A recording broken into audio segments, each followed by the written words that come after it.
안녕하세요. 저스틴 크리에이티브 필름입니다. 요즘은 많은 사람들이 개인 방송을 참여하고 있고요. 1인 크리에이터로서 영상 제작을 하는 시대입니다. OTT 이용 서비스는 매년 증가하는 추세고 초등학생 희망직업 상위 10개 중 유튜버가 있을 정도로 엄청난 인기를 끌고 있습니다. 통계청에 따르면 앞으로 1인 크리에이터 인원은 더욱더 증가할 것으로 예상하고 있습니다. 하지만 많은 1인 크리에이터들은 초상권에 대해 무심한데요.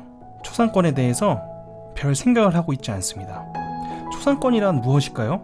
초상권이란 자신의 얼굴이나 기타 사회통념상 특정인을 식별할 수 있는 신체적인 특징에 관하여 함부로 촬영하거나 묘사되어 공표되지 않으면 이용당하지 않을 권리를 말합니다. 대한민국은 헌법 제10조 1문인 모든 국민은 인간으로부터 존엄과 가치를 가지고 행복을 추구할 권리를 가진다. 국가는 개인이 가지는 불가침의 기본적인 인권을 확인하고 이를 보장한 의무를 진다. 헌법적으로 보장되는 권리입니다. 한마디로 남의 영상에 합의되지 않는 내 얼굴이 나온다면 그것은 초상권에 저촉되는 것입니다. 만약 본인을 식별할 수 있는 특징적인 부분을 촬영, 공표당하거나 동의 없이 광고나 영상에 영리적으로 이용되는 경우 개인이 갖고 있는 초상권을 침해당하는 것이며 설사 승낙된 사진일지라도 허락된 목적에 벗어나 다른 목적으로 사용될 경우 모두 초상권 침해에 해당됩니다. 초상권을 침해하는 행위의 고려 요소는 다음과 같습니다. 침해 행위로 달성하려는 이익의 내용과 중요성, 침해 행위의 필요성과 효과성, 침해 방법의 상당성 등이 있으며 피해받을 이익을 판단할 때의 고려 요소는 내용의 중대성, 침해 행위로 피해자가 입는 피해의 정도 등이 있습니다. 이러한 초상권 침해는 불법 행위나 계약의 위반이 되며 피해자는 손해배상을 청구할 수 있습니다.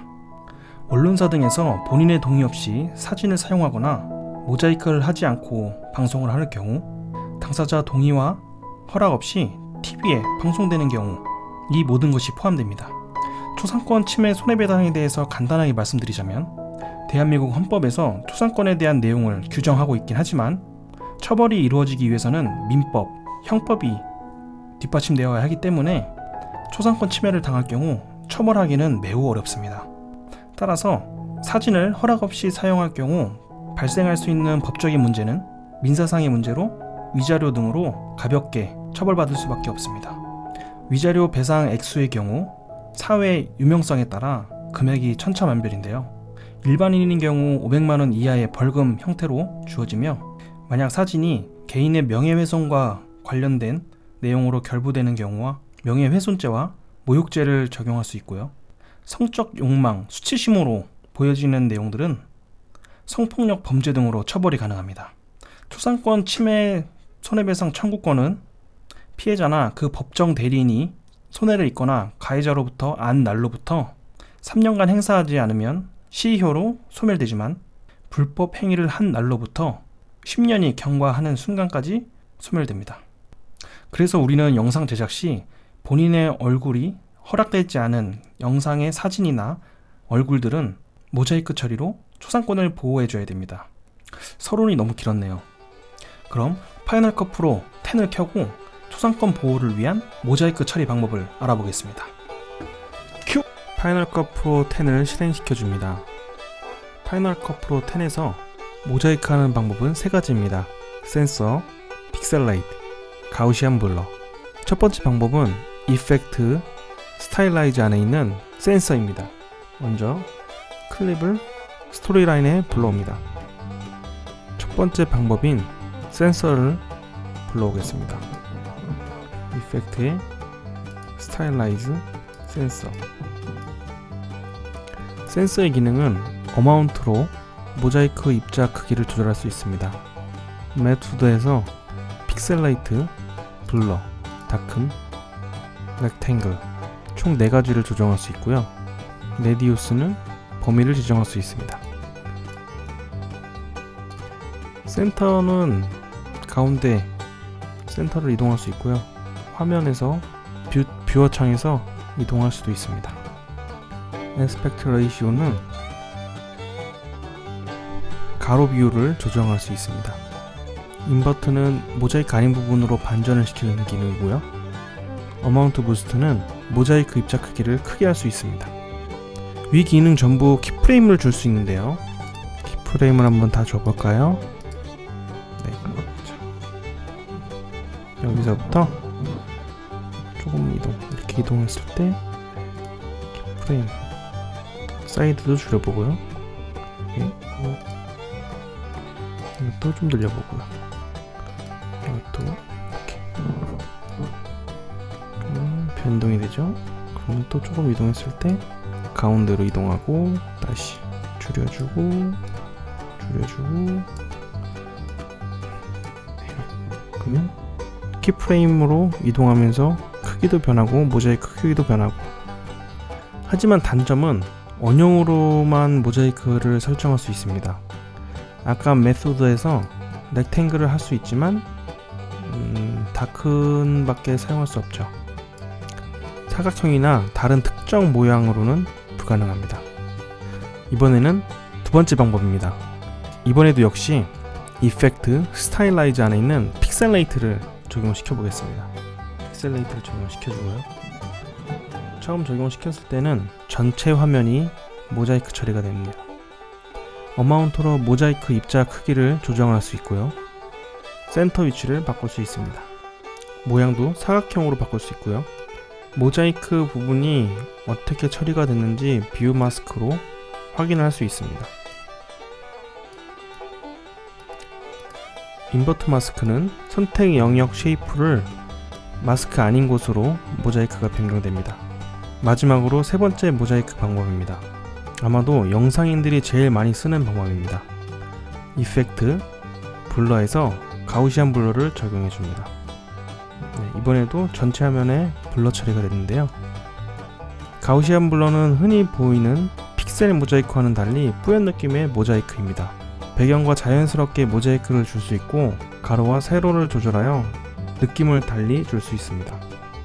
역시 쉐입 마스크를 사용하여 여러 개의 모자이크를 만들 수 있는데요. 쉐입 마스크를 하나 추가해 보겠습니다. 하나 더 추가해 볼까요?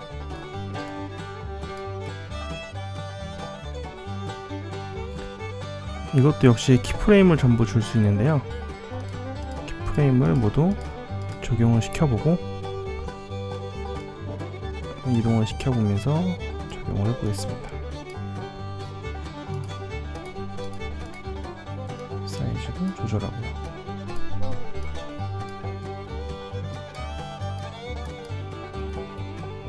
플레이를 해보면 키프레임만큼 모자이크가 이동합니다. 정교하게 주려고 하면 1프레임에서 3프레임 사이로 키프레임을 적용시켜 주면 됩니다. 위 세 가지 모두 원형이나 사각형만 할 수 있는데요. 별이나 지그재그 이런 모양은 할 수 없을까요? 물론 가능합니다. 하지만 이건 저만의 꿀팁이니 소문내시면 안 돼요. 그럼 지금부터 저만의 꿀팁 공개하겠습니다. 자, 다시 원본 영상으로 돌아가셔서 먼저 스토리 라인에 있는 클립을 복사하여 커넥티드 라인에 올려둡니다. 옵션을 누르고 클립을 위로 이동하면 복사가 되겠죠? 같은 영상이 두 개 위아래에 붙어 있으면 커넥티드 라인에 있는 클립에 모자이크를 적용해 줍니다. 위 세 가지 중 아무거나 사용해도 됩니다.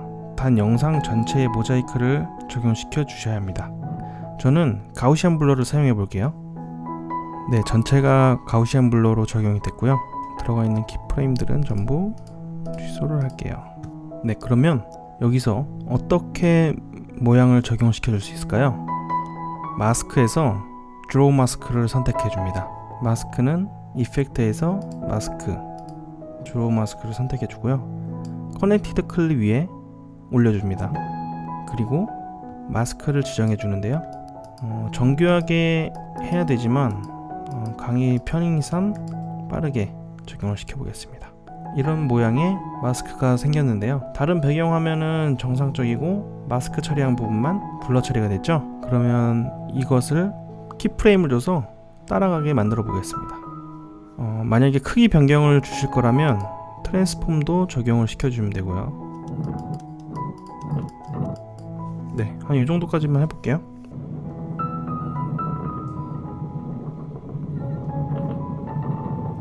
너무 대충해서 제대로 따라가진 않네요. 조금 더 정교하게 해볼까요? 이번에는 별 모양으로 만들어 보겠습니다. 네, 별 모양 같나요? 네, 이런 별 모양으로 키프레임을 줘보겠습니다. 키프레임은 포지션 값에 키프레임을 줍니다.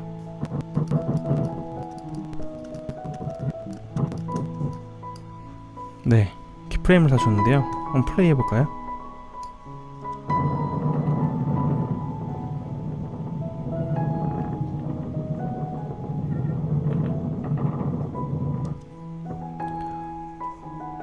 네, 좀 더 정교하게 작업을 했더니 그래도 어느 정도 트래킹이 되네요. 움직이는 영상은 한 땀 한 땀 노가다를 해야 하는 문제가 발생하지만 원하는 모양으로 모자이크를 만들 수 있습니다. 오늘 설명해드린 초상권 보호와 모자이크 설정하는 방법 이해가 잘 되셨나요? 궁금하신 점은 댓글로 질문해주시면 답변해드리겠습니다. 오늘 영상이 도움이 되셨다면 구독과 좋아요 부탁드릴게요. 감사합니다.